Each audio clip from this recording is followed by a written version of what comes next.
Hello and welcome back, everyone. Happy Wednesday on a Thursday. Today we have some excellent news and some bad news. We'll get to the excellent news in a minute, but let's start with the bad news, which is that Johan is being held against his will. He is being held against his will deep in the depths of Project Tinto, for whatever reason, we know not what, but we know that Johan would never be too busy to wish us a happy Wednesday.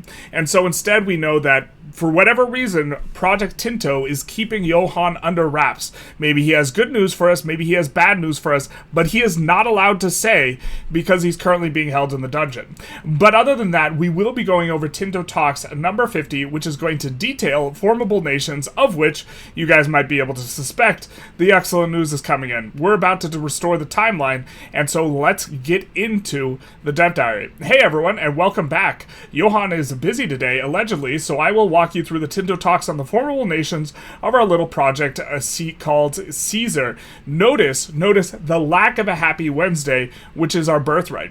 It's fairly tight feature, so this should be nice and quick, which is true. What are formable countries? Okay, we know what a formable country is. Basically, formable countries are new tags you can switch to. Typically, they represent historical unions and conquests, but some represent aspirations that never materialized. Generally speaking, which is our favorite way of speaking, the vision behind formables is to offer role-playing and historical immersion and support player fantasies rather than modifier stacking. This is a classic complaint levied against, Europa Universalis 4, which of course we're talking about Europa Universalis 5 here. They will change your country name, national flag, and map color. So while you may unlock some content, such as advances and other unique content, and so this is where we will have the power level, in terms of gaining unique advances, perhaps unique units, this type of stuff. The tag change is often the goal in itself, and so they are trying to, they're trying to prevent multiple tag switches throughout a campaign just for the purposes of stacking modifiers a la EU4, which ends up being absurd, but instead you switching to what you want and then having the flavor there. I wonder if the advances, you lose any unique advances that you have when you swap to a nation that no longer has those advances available. That certainly would make sense and would prevent modifier stacking through tag swapping. Spain gets some unique advances in the later edges, but not all do so. Rather than your country changing automatically every age, you achieve it by achieving certain objectives. Usually you'll need to control a certain percentage of a predefined set of locations. For example, Scandinavia needs 75% of those locations in the Scandinavia region. There's typically additional requirements as well, such as your primary culture belonging to a certain culture group, because if you do a world conquest, you shouldn't just be able to swap to any country. Forming Spain also requires you and all the independent countries in the Iberia to be Christian, as is thematically closely tied to the completion of the Reconquista. Iberian Muslims have the reverse rules for forming Al-Andalus. Some are directly tied to actions in international organizations like the Holy Roman Empire as a formable, or the Khanate, which hopefully we pronounced that correctly. Formables also have a tier list that represents their natural order of precedence. You can only form countries that are the same tier or higher than you, so you can't go backwards or down. So, for example, England is tier 2, can form Great Britain, but Great Britain can't form England. Makes sense. The AI will only form countries that are of a higher tier, which of course makes sense if those are the game rules. Country formation is just a click away. We do love clicking the button. It does make us happy. There are 3 settings to the relevant game rule. Only historical formable countries, only countries that are actually formed in the game's time period will be allowed. Examples are Spain and Great Britain. Iberia is not a country. Allow plausible formables countries. This is the default setting. Countries that could have plausibly been formed or formed just after the time period will be allowed. Examples are Germany and Italy. And allow ahistorical formable countries. Aspirational or fantasy countries can be formed. Examples include the North Sea Empire, which is tier 4 if you control Britain and Scandinavia, and Europa, which is tier 5. Man, that's big. Tier 5. Of course, they have to make it bigger than Germany and bigger than France and all these other ones. And we see a nice little formable for Great Britain, which requires also the 100 Years' War not be active. Some countries have different flags depending on the exact manner in which they are formed. For example, the variant of this variant of the Union Jack with a dominant Saltire when you start as Scotland. That is a little bit interesting. Dynamic flags, we do kind of like that. We see Form Russia, as some formables come with little treats to sweeten the deal. We can unify the Russian culture group. That seems reasonable. We see forming Prussia here. Really, they're just trying to hit us with a bunch of dopamine from various rounds in nostalgia. Forming Russia, we're like, bam, form Prussia. Everyone forms Prussia. Teutonic Order has a long way to go before they can form Prussia. We do see several requirements. Do not have military order, government reform. Or is it required that they have it? The clergy does not have a powerful diocese. Our nobility has land rights. Our nobility has etc. Our clergy has less than 20% estate power, which is currently not achieved. Our nobility has greater than 20% estate power. We are at peace. Of course, you're not at peace. You're the Teutonic Order. And we see for Prussia is a tier 2 formable country. So really not even that high, but I do think they have to go through several more, right? You go Prussia into Germany, and then Germany can eventually form Europa, and so they do stack the tiers in a reasonable way.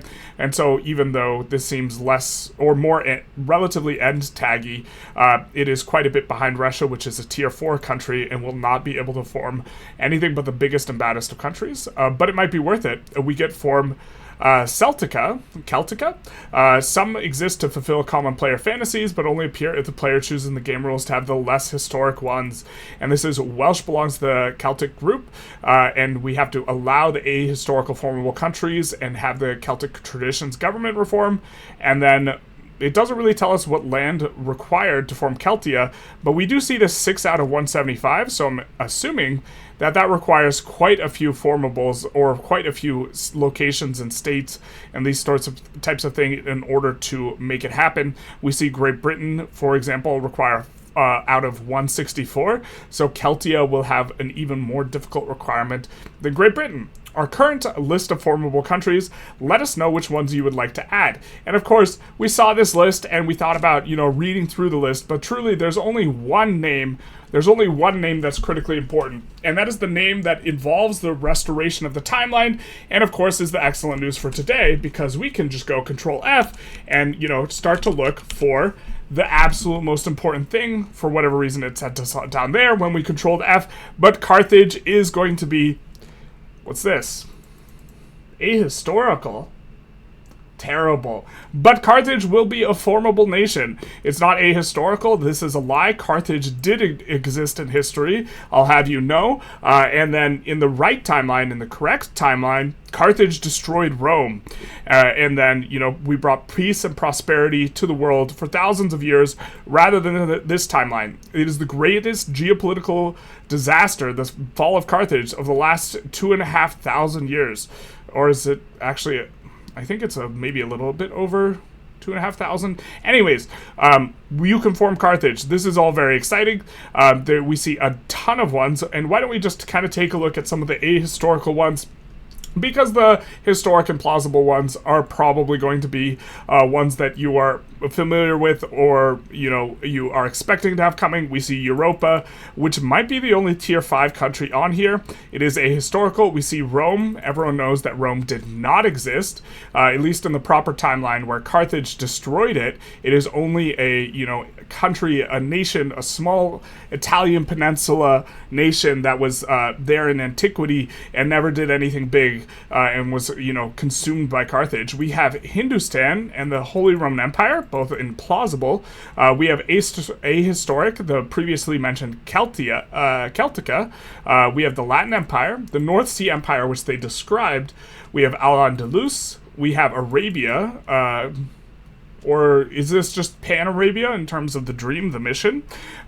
This was one thing that was, nationalists in the region in the 1900s, early 1900s, did want to form a massive Pan-Arabian state. We have Canada, which was plausible, never happened.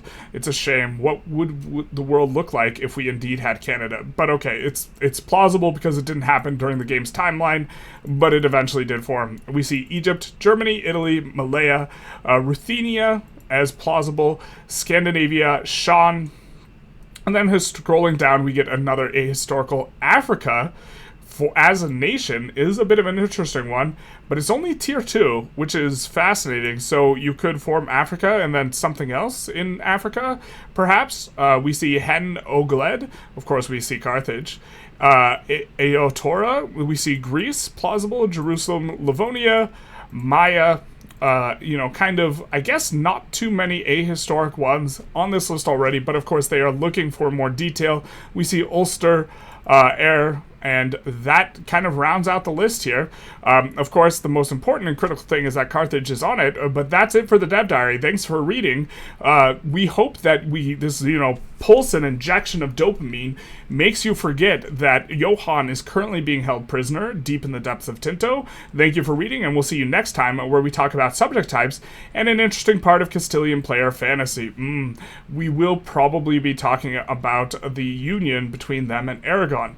But I hope you guys enjoyed. That was the very short dev diary and the excellent news and bad news. I hope you enjoyed. If you did, feel free to like, comment, subscribe. Do the YouTube algorithm thing. And other than that, have a happy Wednesday on a Thursday.